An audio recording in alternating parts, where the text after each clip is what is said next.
So guys, meron tayong pinikap na item sa post office dito sa General Trias. Galing siya ng Digger Factory from Hong Kong.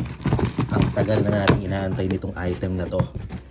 Inaantay ko i-deliver, yung pala wala silang delivery na option. So pinikap na lang natin. Yan, may kasama siyang t-shirt. Eraserhead scatter pillow. Size medium siya. Cotton yung tela. Tapos, may print din sa likod na jellyfish. Kaya parang kupas yung kulay, hindi ganun kaganda yung pagkakaprint. Anyway, so ito naman yung importante. Yan. Eraserhead scatter pillow na vinyl. So, first time on blue and orange vinyl. So, dalawa pala, 2 LP yung kasama niya. Yan, Eraserhead scatter pillow. Pero isang lalagyan lang siya. So, dalawang plaka. Testingin na natin to later, guys.